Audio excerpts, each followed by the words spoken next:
Everyone welcome back to another video. आज के इस वीडियो में हम बात करेंगे डिरिचलेट टेस्ट के एग्जाम्पल के बारे में। तो आइए शुरू करते हैं। तो हमारे पास दो एग्जाम्पल हैं कुछ इस तरीके से। अब हमें पता लगाना है कि ये यूनिफॉर्मली कन्वर्जेंट है या फिर नहीं है।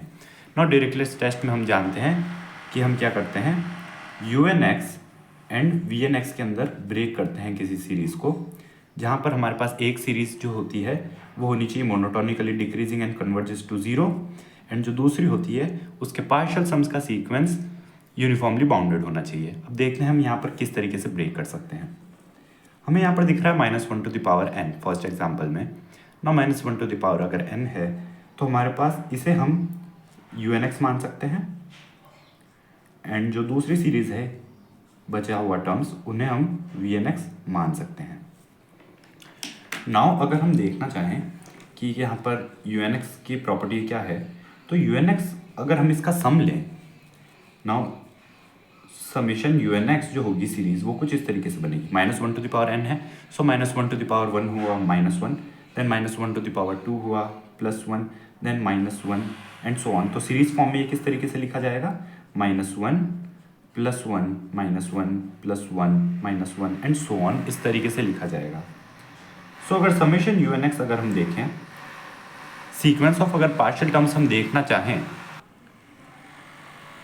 अगर हम समेशन UIX लें I is equals to 1 to n, जो कि हमारा सीक्वेंस ऑफ पार्शियल टर्म्स बनेगा, तो वो किस तरीके से बनेगा।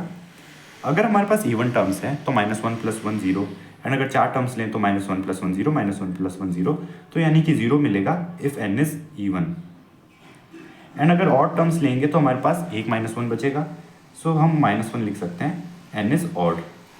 तो यानी कि हम क्या कह सकते हैं कि ये जो हमारा सम है वो कैसा है, बाउंडेड है, यूनिफॉर्मली बाउंडेड है, एंड x से डिपेंडेंट है। तो यानी कि x की कोई भी वैल्यू हो, UIX के सम के ऊपर कोई फर्क नहीं पड़ने वाला। एंड जो हमारी दूसरी सीरीज है VNX, वो है हमारी x² + n/n²। ऑलराइट, नाउ यहाँ पर जो हमारी सीरीज है, यहाँ पर आप देख सकते हैं ये कन्वर्जेंट टू जीरो है, because n approaches to zero जब होगा तब हमारे पास n² की वैल्यू, n अप्रोचेस जैसे जैसे इन्फाइनाइट होगा तो हमारे पास n² की वैल्यू भी इन्फाइनाइट अप्रोच करेगी, एंड यहाँ पर कोई भी टर्म हो ये जीरो ही होगी, बिकॉज ये इस तरीके से ब्रेक होगी x² n² + n/n², यानी कि हमें क्या मिलेगा 1/n।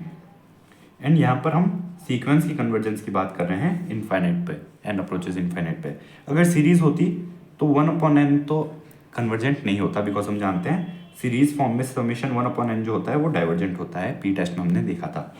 तो VNX जो है वो यहाँ पर इस तरीके से मिल रहा है हमें, and n approaches to infinite पे VNX जो है हमें कन्वर्जेस टू जीरो मिल रहा है। अब हमें एक और चीज़ चेक करनी है कि ये मोनोटोनिकली डिक्रीजिंग है या नहीं, कन्वर्जेंट तो है। नाउ ऑब्वियसली जैसे जैसे कि n बढ़ेगा वैसे वैसे कि ये वैल्यू कम होती जाएगी, एंड जैसे जैसे ये वैल्यू भी बढ़ेगी वैसे वैसे ये वैल्यू कम होती जाएगी। एंड अगर मैथमेटिकली हम देखना चाहें तो हम कुछ इस तरीके से देख सकते हैं, n is less than n+1, तो यानी कि this implies 1/n is greater than 1/n+1।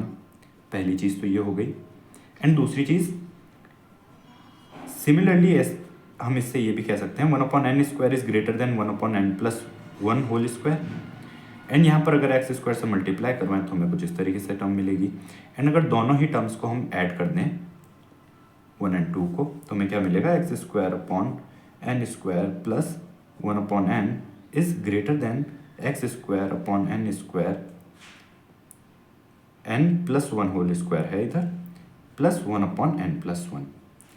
यानी कि ये जो टर्म क्या बन रही है, VNX बन रही है, एंड ये जो टर्म हमें क्या मिल रही है, VN+1x मिल रही है। यानी कि नेक्स्ट टर्म जो है प्रीवियस टर्म से छोटी है, यानी कि मोनोटोनिकली डिक्रीजिंग है। तो यानी कि दोनों ही प्रॉपर्टी सेटिस्फाई हो रही हैं, यानी कि जो हमारे पास सीरीज़ है वो यूनिफॉर्मली कन्वर्जेंट हमें मिल रही है ना। यहाँ पर जो हमारे पास सीरीज़ है, अगेन हम यहाँ पर UNX जो है वो -1 वाले पार्ट को कंसिडर कर सकते हैं, एंड बचे हुए पार्ट को हम VNX कंसिडर कर सकते हैं। तो हमारे पास UNX जो बनेगा वो क्या बनेगा, UNX हमारे पास बनेगा -1 to the power n।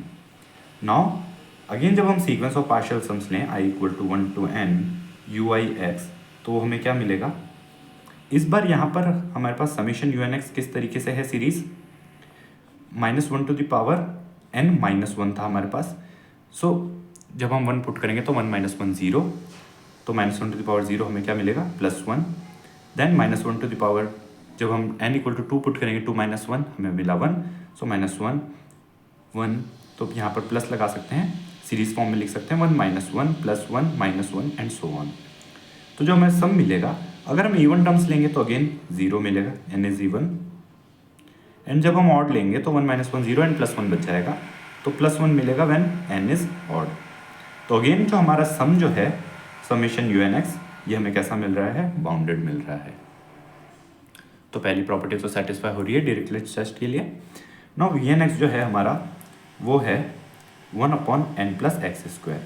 Again यहाँ पर जैसे ही n अप्रोचेस टू इन्फाइनाइट होगा, हमारा जो vn(x) है ये अप्रोच करेगा 0 पे, बिकॉज डिनोमिनेटर इन्फाइनाइट होगा तो टर्म 0 बनेगी हमारी। And again also n is less than n+1, यानी कि n+x² is less than n+1+x², यानी कि 1/n+x² is greater then 1/n+1+x², यानी कि un is greater then un+1। यानी कि अगेन हमारे पास जैसे जैसे n हमारा इंक्रीज हो रहा है, हमारा un जो है वो डिक्रीज हो रहा है, यानी कि मोनोटोनिकली डिक्रीजिंग फंक्शन मिल रहा है हमें। सो अगेन मोनोटोनिकली डिक्रीजिंग भी है एंड कन्वर्जेस टू 0 भी है, एंड जो ui(x) है उसका sequence of partial sums bounded भी है, यूनिफॉर्मली बाउंडेड है। यूनिफॉर्मली इसलिए बिकॉज x पर डिपेंडेंट नहीं है, सभी वैल्यूज़ के लिए यही सम की हमें डेफिनेशन मिलेगी। तो इसीलिए हम कह सकते हैं कि डिरिचलेट टेस्ट से जो हमारी ये सीरीज़ है गिवन, ये भी यूनिफॉर्मली कन्वर्जेंट है। So this was all in this video. अगर आपको वीडियो पसंद आया हो तो लाइक ज़रूर कीजिएगा, एंड अगर चैनल पर नए हैं तो सब्सक्राइब ज़रूर कीजिएगा। मिलते हैं नेक्स्ट वीडियो में, तब तक के लिए take care and thanks for watching.